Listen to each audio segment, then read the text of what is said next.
I know. Yeah.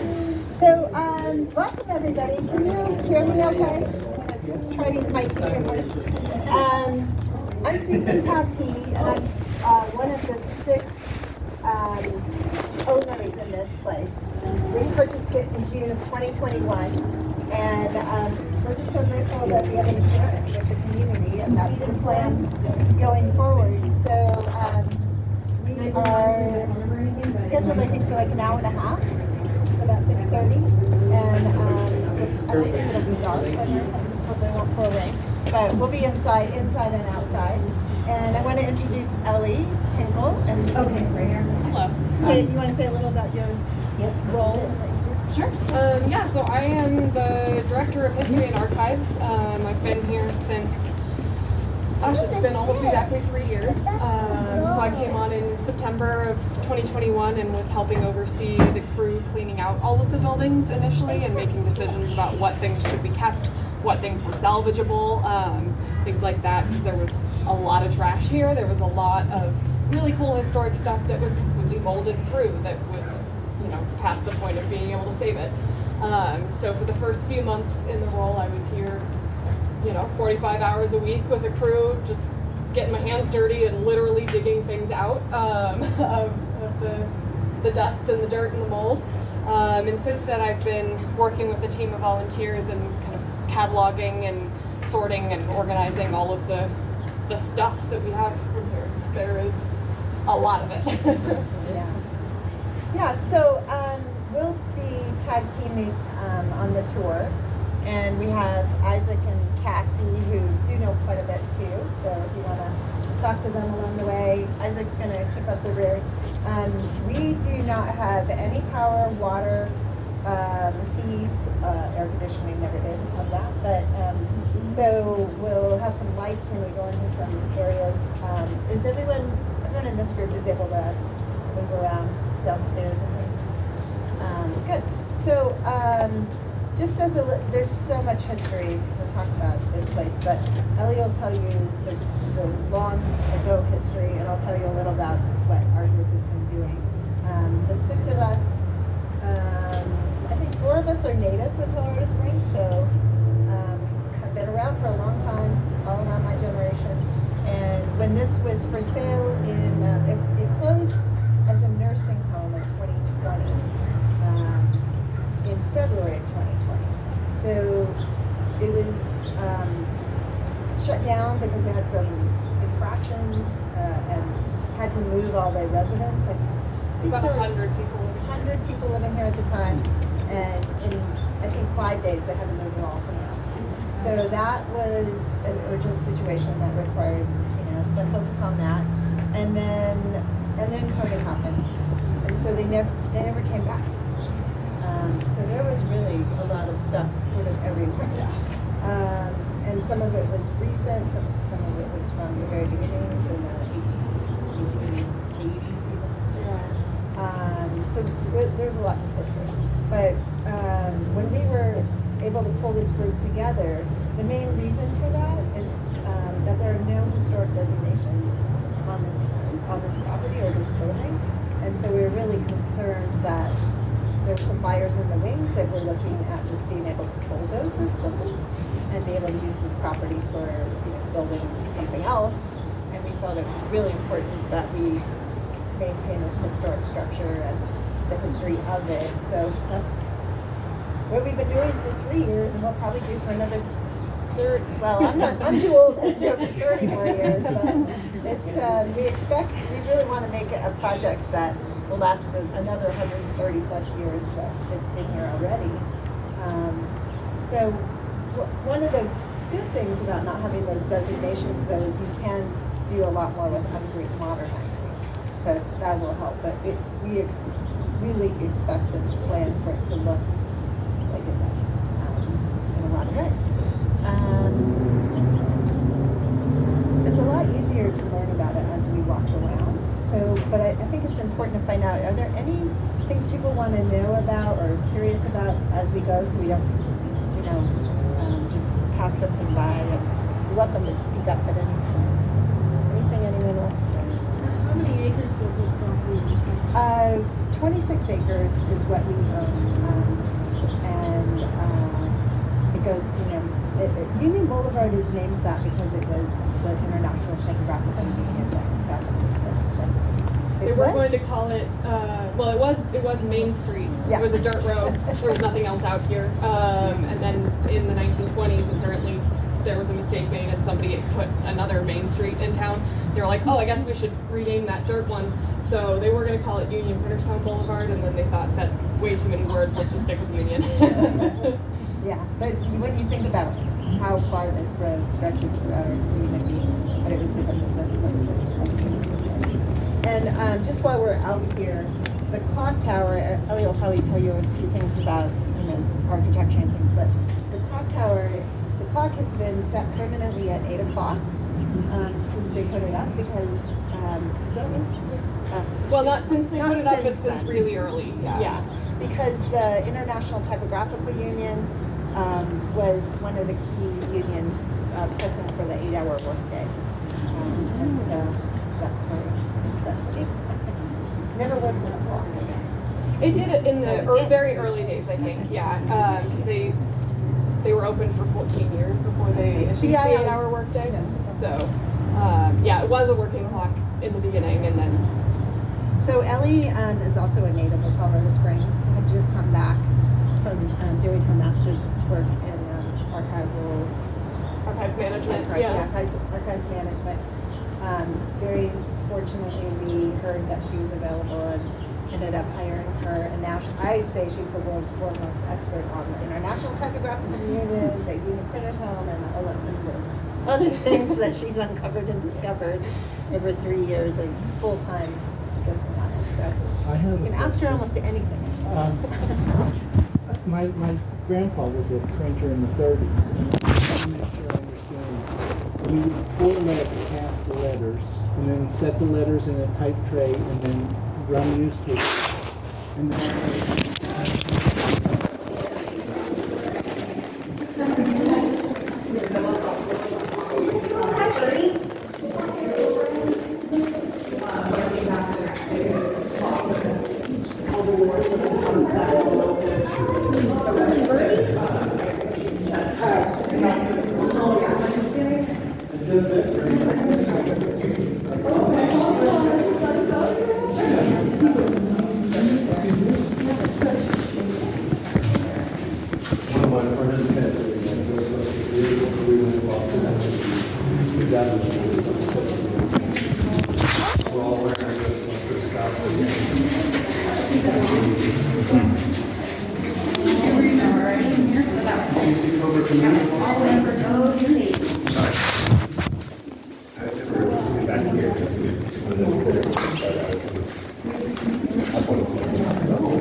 So this is, these were sleeping porches.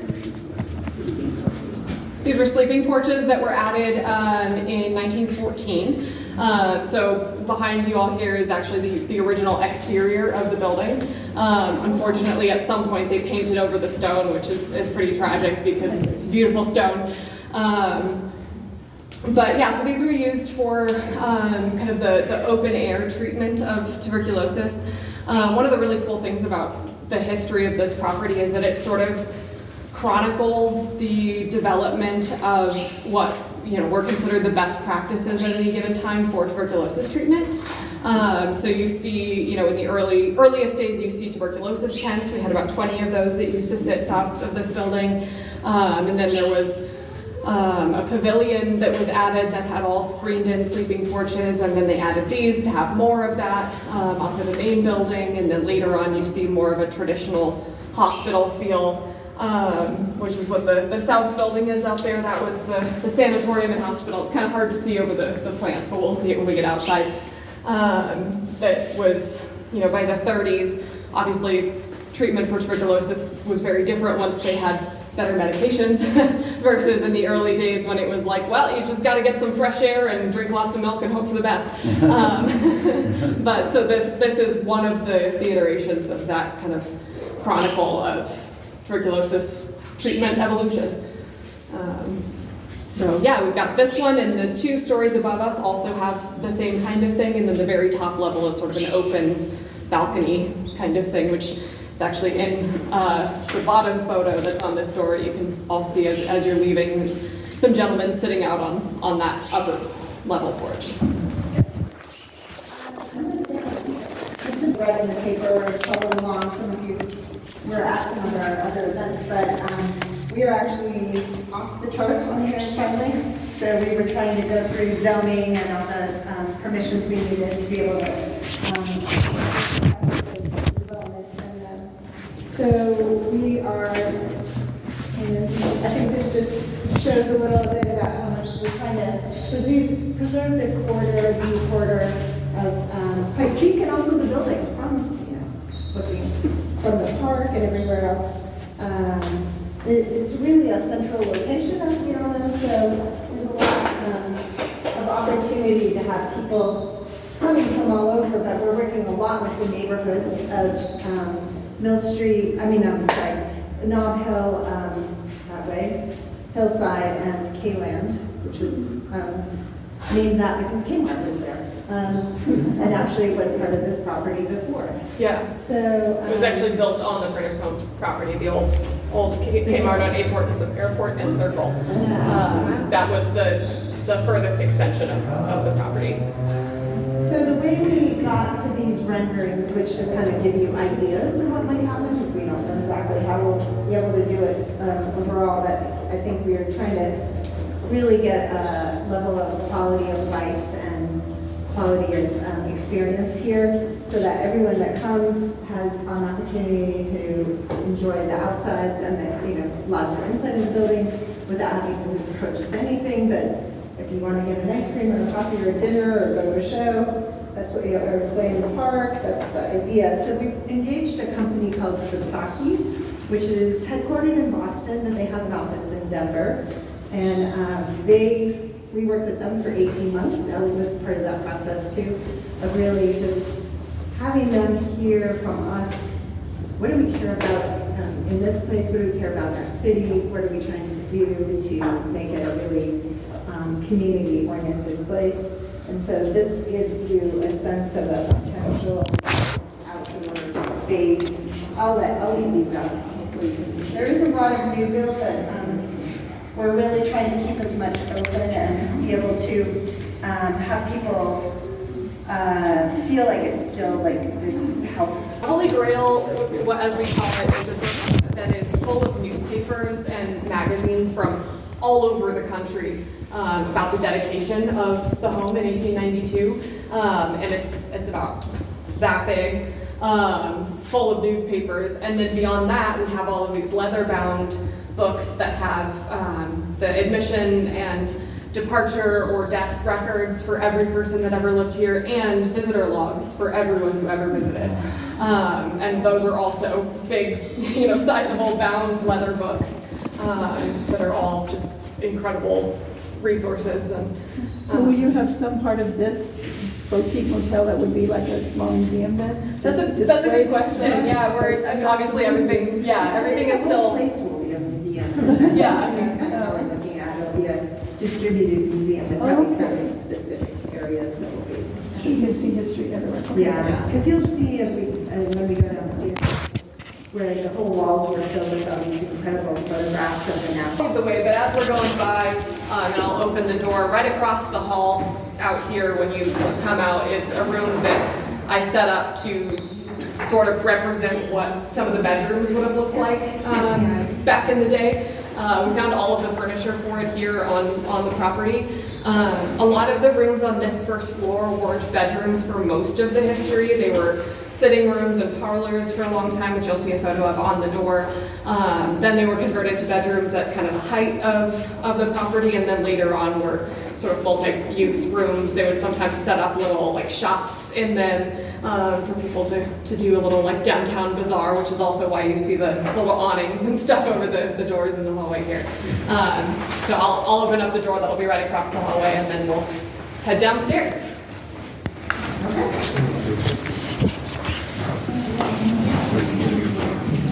Sitting room, hospital stuff. Just kidding, you can't see it as well.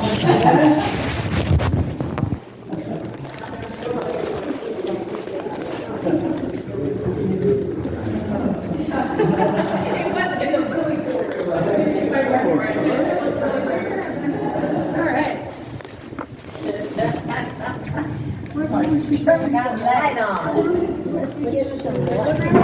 Oh, this one? I thought she said She said it was locked.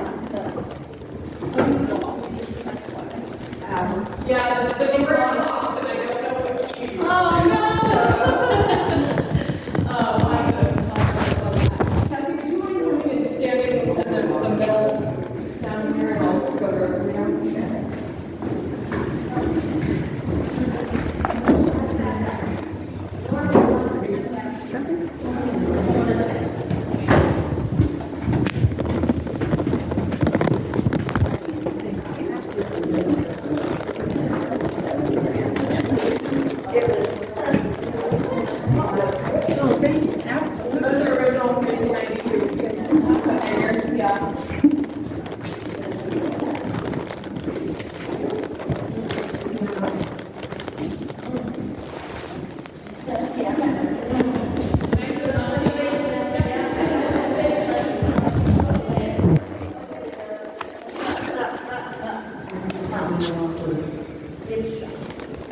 Let's see if we get any EMF while we're in here in the basement.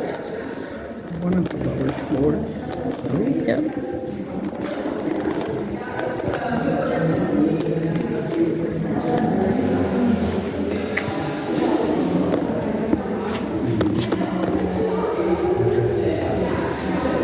Kitchen area.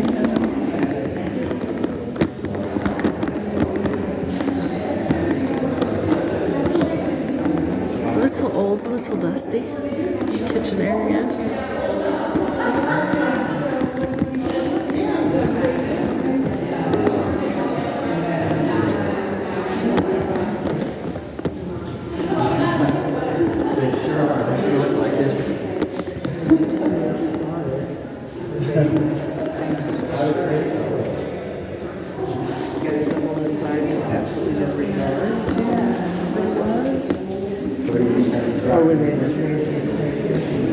So this is a big room. This is like a dining room, I guess. It would have been.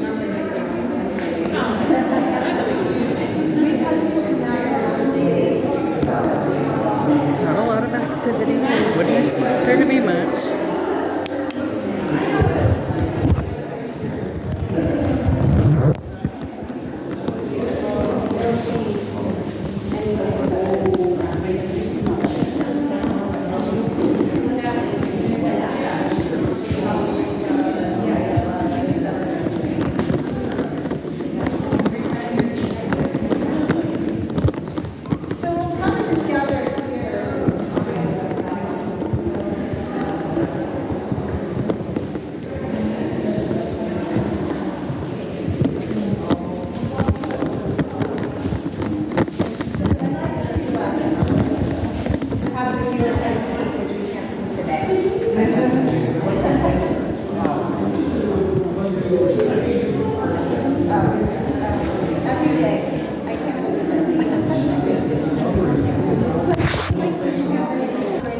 Because you're looking down and you can see all the things in between. But when you're here, even way out there, you can, all you see is the greenery and cars, I used to say. But, really, and that's part of where we won't have any cars in this area. So that you wouldn't drive in off of Union like that. It would actually, well, the main driving entrance would be over here on Pikes Peak. Come around and go to the back of the castle, which is envisioned to have another L on it for the hotel. And then this would be a little bit more of a service road if we're parking. There's parking kind of embedded throughout. But when we go in the back, you'll see this is what we call the quad, because the castle is on one side, the boiler building, and then the north dorm and the south dorm. But you can see that we're still envisioning a lot of greenery, a lot of trees. We'll plant a lot more trees because, like I said, most of them are at the end of life. But this sort of grand lawn area, they call that the bowl or the knoll. Ideally, I don't know if we're going to end up with a bridge across to Memorial Park, but there are planned to be signalized lights here, and then obviously there's there. So planning to have a lot of access. So this was the dining room from about the 1930s reconstruction onward. Before that, the dining room was much smaller and would actually have been the other direction, so you'd turn right when you got down the bottom of the stairs, which we'll go over that way in a minute.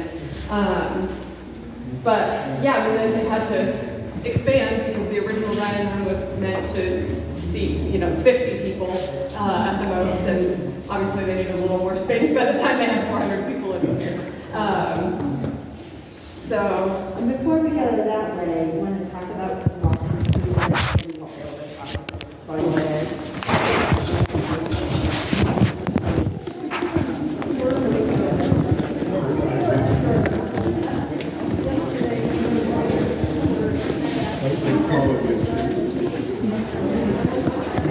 That's nice.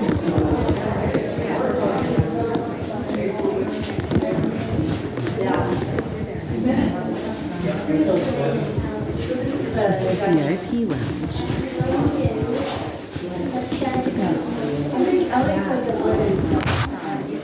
Chandelier.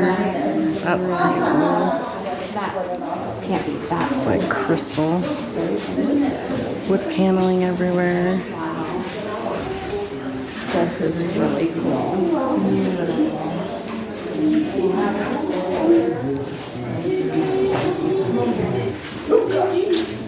I'm running into you and trip on you.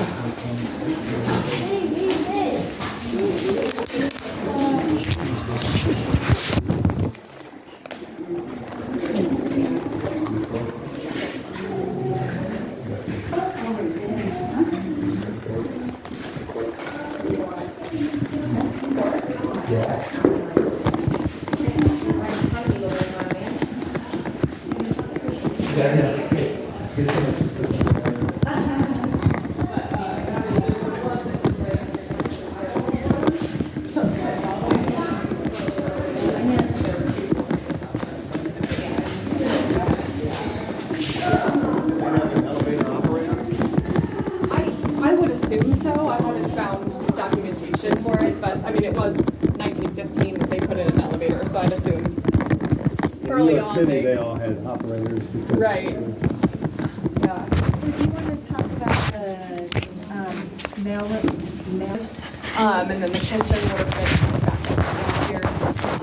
Then later, after the reconstruction, this became sort of an additional library section. So the upper level, or the first floor of this wing that runs this way was a library addition that was built in 1909.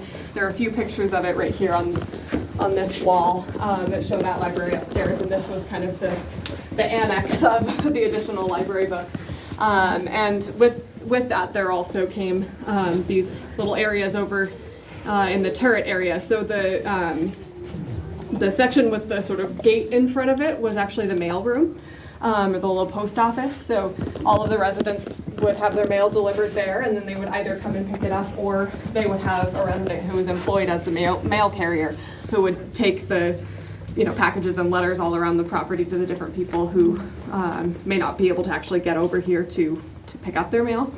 And then around the outside of that, they actually had a newspaper reading room. And so they've had these built-in desks that went all the way around the outside of the post office there.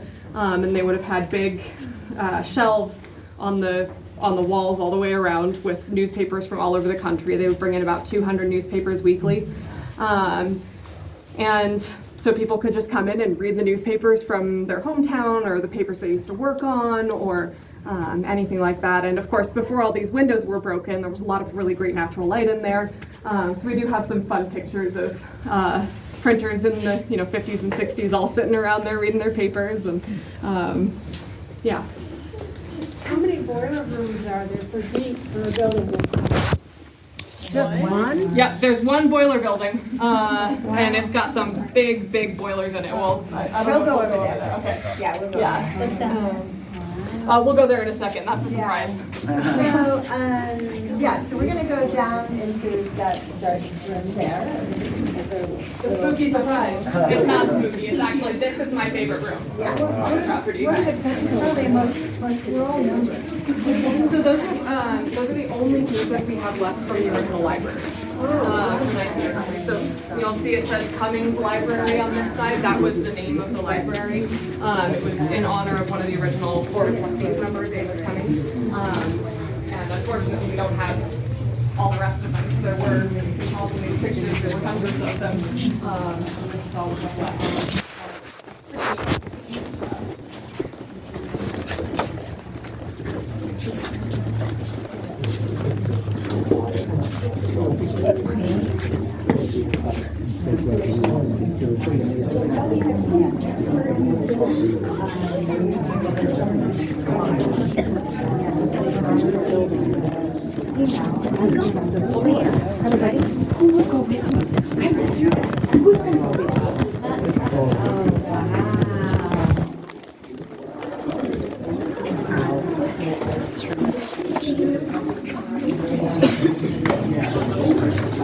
I mean, sometimes the family members or community people would come, but for the most part, it was yeah, so this was put in as part of the 1933 reconstruction. So these were all from the 1930s. They're actually, I mean, they're pretty sturdy and they're surprisingly comfortable for being just wood. Really, the only issue is that they were so much smaller back then that they're very narrow. So, when I sit, my hips touch the sides. So anyone bigger than me is, not going to be able to sit in them. But they are really surprisingly comfortable. Why is it that the ceiling in here is in such better condition? Right there. It's, I think there's special acoustic and I'm pretty sure that what's here now has been replaced.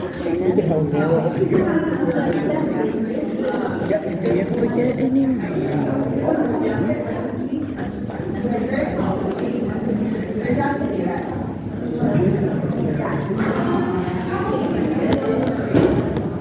Definitely some activity in here.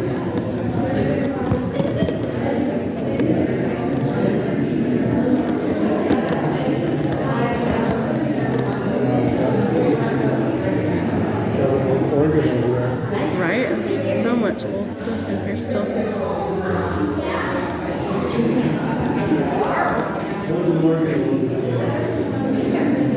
Oh, definitely got some readings there.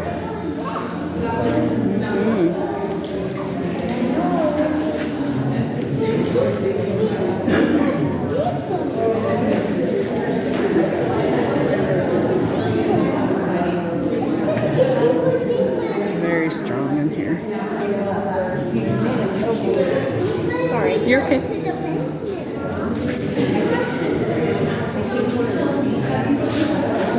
It felt like something just touched my hand, and there's nothing on my hand. That was wild. Very slight little tiny tingle on my left hand. Feel it on my finger. Yeah, there's definitely some activity in here. Love it. This is a cool room. Very dark though. Everybody's got like flashlights and stuff. You need it just to be able to see. So this would have been like the theater, I guess. There's a stage that we're standing in front of, and then all these seats.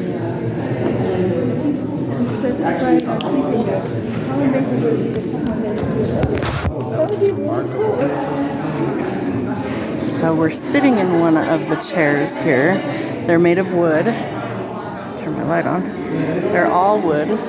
No padding or anything. They're actually not bad. You'd think if it was, all wood, it would be very uncomfortable. It's not bad. but the ceiling in here is in actually really good shape. Arched ceiling. It's neat. Cool little part of the building. Two modern public, but it's just that there would be like all of the castle, which is this right here, and then it would be another L that would go, and this whole quad area though would remain really open, so you can see how you might be able to sit out and have coffee or drink or just take a walk. Okay. We're talking about a lot of amenities that you see in other cities. Like a splash pad. The morgue. She was saying there's a morgue over there too. Really want it to be family. So that one's a dormitory that they used to live in. Little visual. So, And these buildings? yeah, so the north. That far Tower building, and the she south said, tower. Yeah, was why don't the you talk hospital about and the this? morgue. Yeah, so one of the things I always like to talk about out here is that all three of the other buildings besides the castle were all built in the 30s, which is unusual because obviously there was a depression and there was not a lot of building happening. But one of the really neat things about this home and about the ICU is, first of all, printing was less impacted by the depression than a lot of trades were because everything still had to be printed. Second, they only ever used union laborers and union suppliers for all of their building, all of their purchasing, everything like that. And so during the Depression, when they were doing a little bit better financially, they were able to provide work for other unions that were not getting as much other work. And lastly, of course, because of the Depression, all of the supplies were a lot cheaper than normal. So it was kind of a win-win for everybody involved to build all three of these buildings. So the first one is the boiler building, which I think we'll go into. We'll go over that. That was built from 1929 to 30. And then these two, which this is the north, we call it the north building, north tower, north dorm. That was pretty much just a dormitory building. The rooms are smaller. It was definitely just a place for people to sleep. It was typically the folks who didn't need as much direct medical care or anything, and they were able to get around to, come over to the main building for meals and things like that. That building is described as basically being empty during the day because everybody was out, participating in different activities and socializing and walking the property and things like that. So it was really just a place where people slept. So that one was built in 1932 to 33. When they finished that, they moved everybody out of the main building over there so they could do that giant reconstruction in 1933. And then 2 years later, they built the south building, which almost exactly mirrors, at least on the facade, the north building. And that was a sanatorium and hospital. So it was licensed to treat tuberculosis through actually the late 50s, even though by that point, a lot of medications that had been introduced meant that there wasn't a whole lot left in the realm of tuberculosis, but they were still licensed to treat it until the late 50s. But it was also just generally used as a hospital for a lot of infectious diseases and injuries and things like that to keep them separate from the older residents especially. So the inside of that definitely reflects a little bit more that purpose. So the rooms are bigger, the doorways are wider for hospital beds to be able to go in and out. There was a small kitchen there where they could prepare meals specifically for the people who lived in that building, because obviously they weren't able to get over to the main building. So while the two buildings look very similar on the outsides, the insides definitely reflect the different purposes that they served. Both of those buildings have been shut down for a very long time. The south building was shut down in 1975.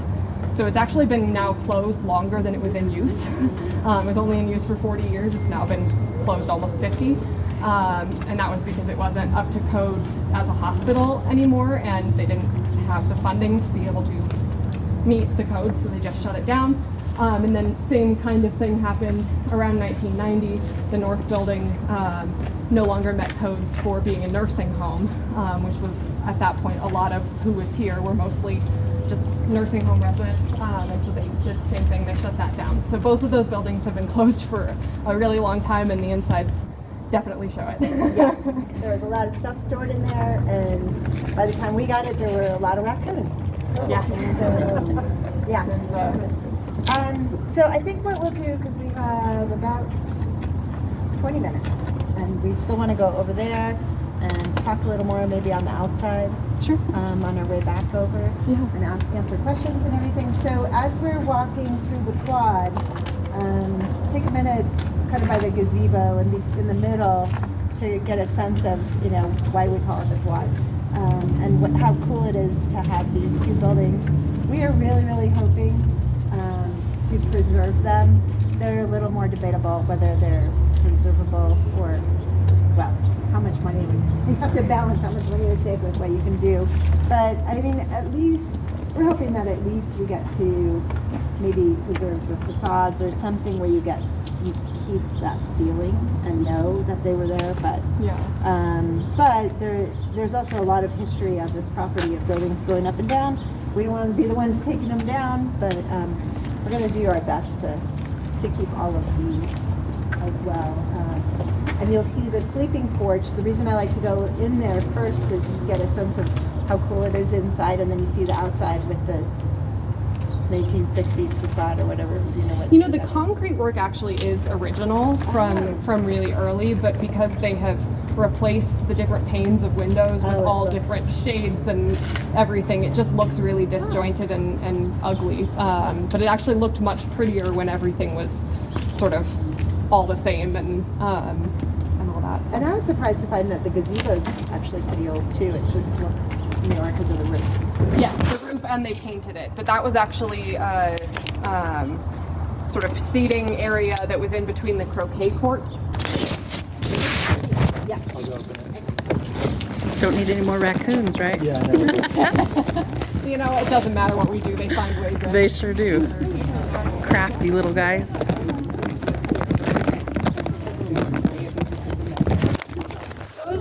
That's really just because they originally there were only 3 floors, and they popped up the 4th floor in 1915 or 16. Okay, that's where they are.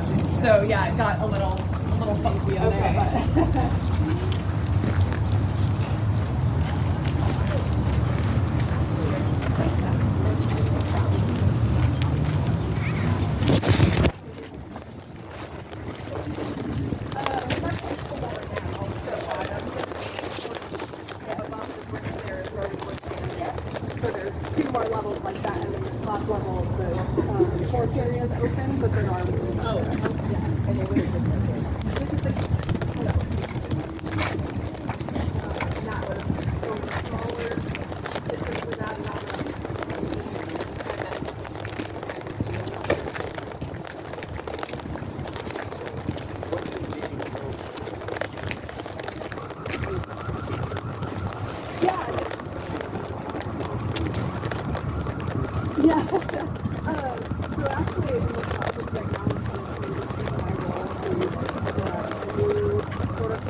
Local history organization where I would continue That to is the gazebo. with this, but also with some other small She said 1917 she thinks it was actually built. societies and museums It's been moved a few times.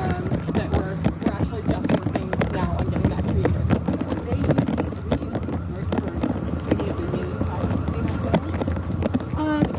If they take them down,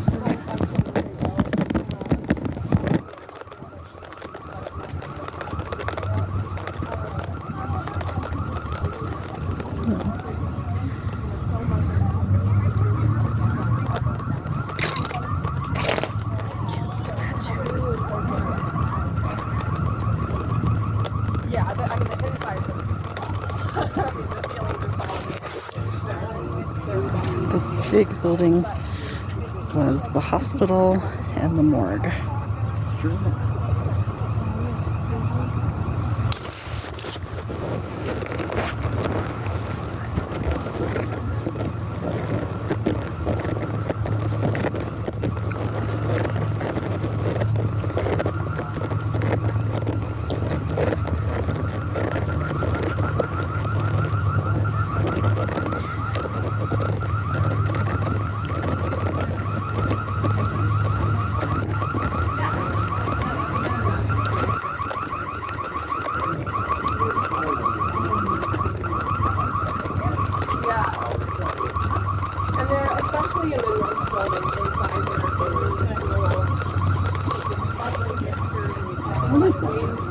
think this is the boiler building, so it would have been responsible for heat and power. I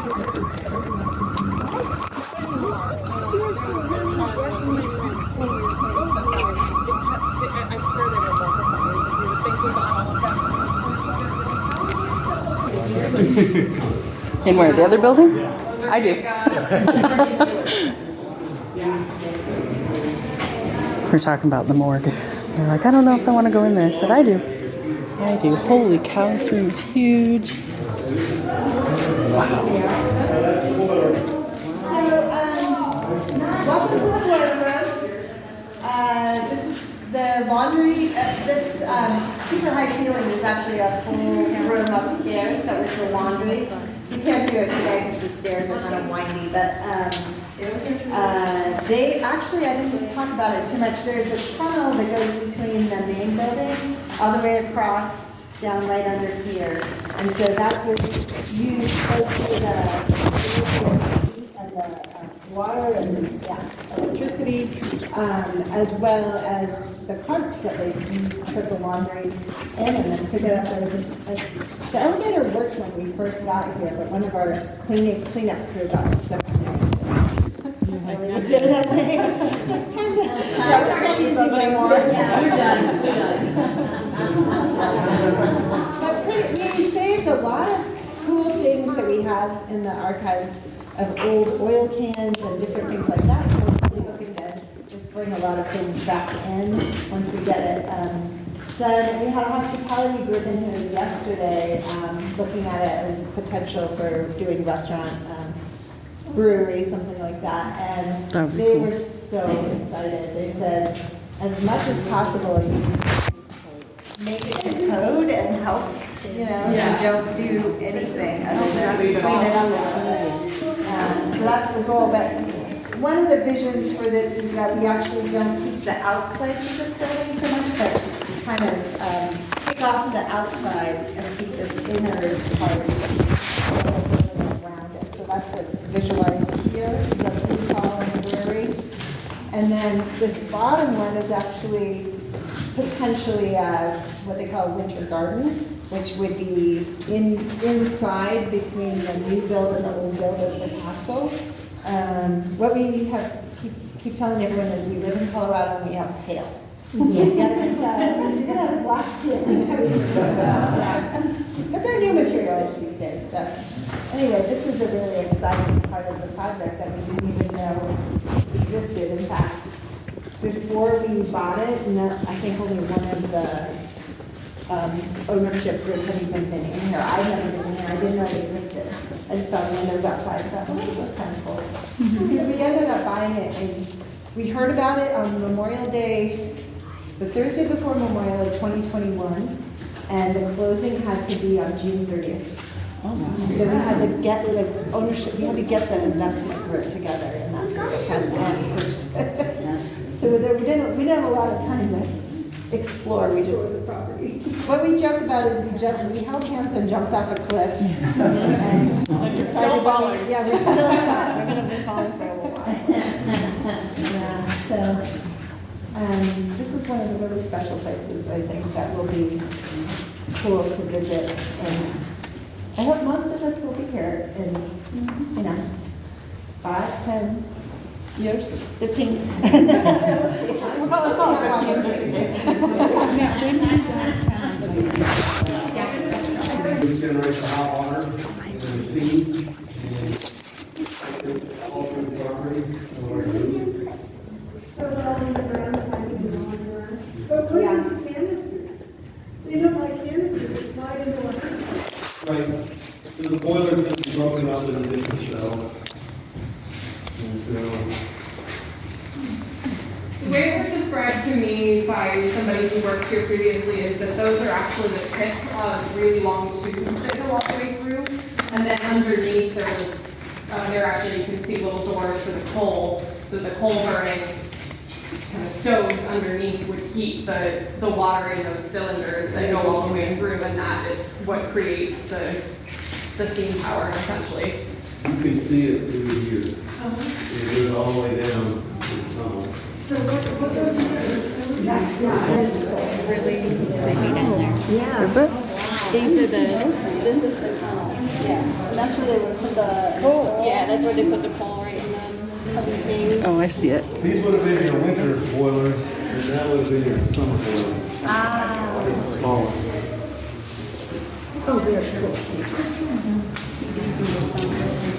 I know, that's what that's what I was pointing at when And then there's still another floor below?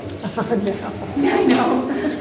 The first time I was walking down there, I was like, I really don't like this. Boilers. Oh yeah. This would be your summer boiler. Oh wow.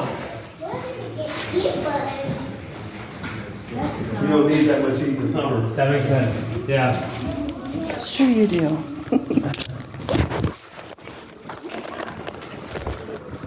Okay. They should do a haunted thing for Halloween. Wouldn't that be cool? I It's get it gotta all. be haunted with the enough. Well, that's why I brought some equipment to see.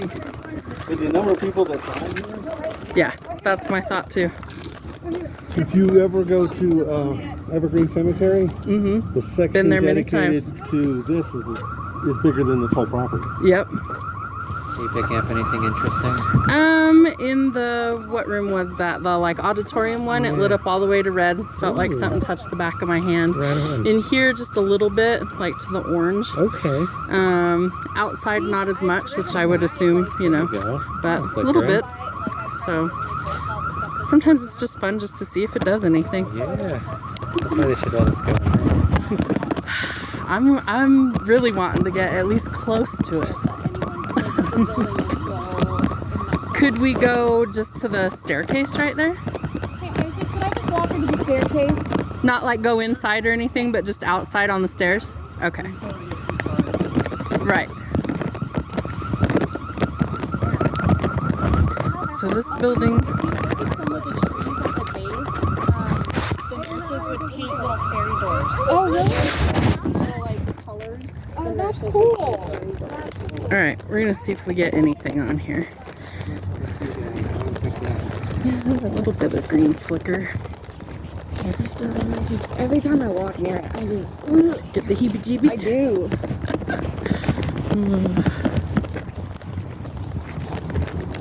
There's a lot of symbolism on the outside of the buildings too.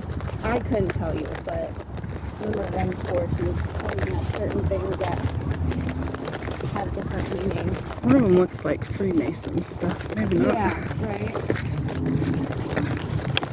So this would have been the hospital and the morgue, correct? So these bottom windows right down here, that's kind of where you were there, you were dead basically. Very eerily quiet. The hair on the back of my neck's standing up, so I definitely I'll tell you what though, when the feel sun's some stuff. down, this place is, it's spooky. Can I just go on the stairs? Sure. I'm not gonna go past that or anything.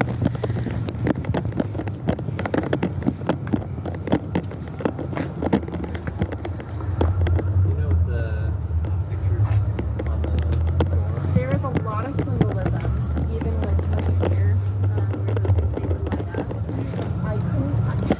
Ellie touched on it briefly. So she said over on this side is where the morgue is. So these lower windows down here. My head feels weird. The hair on the back of my neck stood up. But I'm not picking up EMF. That's interesting. But I'm a medium and so I feel the energy a lot of times. Yeah. But the hair on the back of my neck stood up right as I was walking over here. And then as I got on that side, like pressure in my head. And now that I'm down here, it's gone. If we walk right over here by those windows, that's where Gloria felt the most energy. I believe it.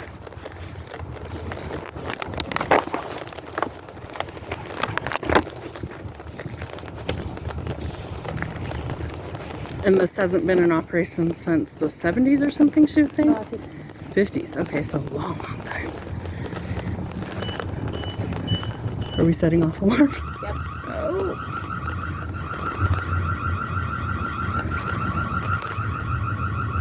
Just random weird energy. Yeah.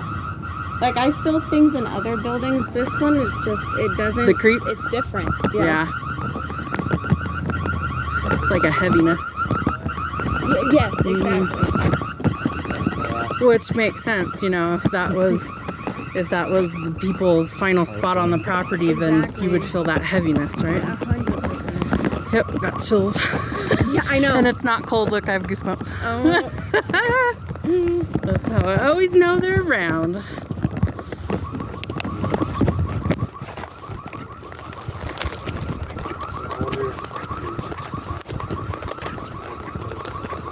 They're probably like, we lost everybody. Where'd they go? We're just being weirdos. Fun. Just trying to see if there's any spooky stuff out here. Perfect time of year, right? Because we're headed into fall. I so. know. Because we were doing them like in the October last year, and I was like, I don't like this. Most of the time, they aren't gonna hurt you. Right, and it's just that like The sense kind of like you the sense the reality presence. of like Yeah. it's a thing. Mm-hmm. Yeah. It's huge here. Like I had no idea it was this big. Yeah, it's massive, and just think it used to be 300 acres. That's It used a to be lot. completely self-sufficient too. They had like cattle farming. I mean, they grew everything. It was completely self-sufficient at one point. Wouldn't that be cool if you could get back to that? I think that would be so neat, That's you know? my dream, I'll tell you what. Like farm to table restaurants and Yes, stuff. That would be really cool. That is what we should be doing. Especially with that much land. I'm not 100% sure. I know that is the newspaper room that Okay. we were in. The bottom. Yes. I don't know. I don't want to lie to you, but Ellie would know. It's okay. Just always curious. I know. Because I think those are some of the neatest part of the architecture of the whole building.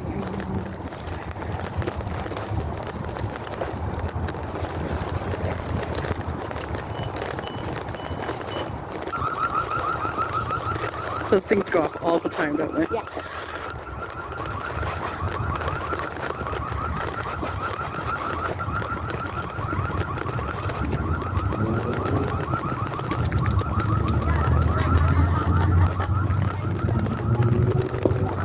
Ever seen a black fire hydrant? Because I never have. No, I haven't. God, I wonder why it's black. It doesn't stand out. Yeah, maybe. Yeah. It's a huge building.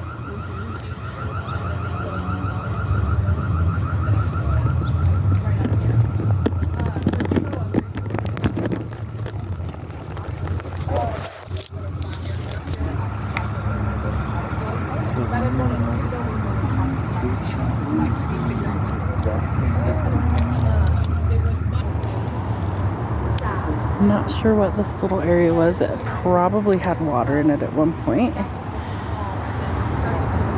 Cute little wooded spot. Opens up to this giant green belt over here.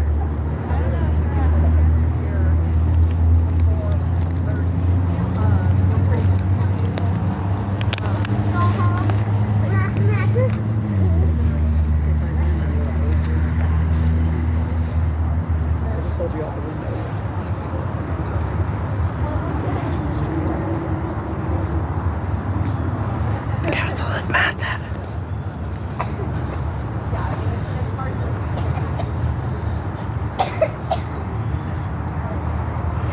If I had the money, I'd buy it and renovate it. I'd hire somebody, obviously, but what a cool place.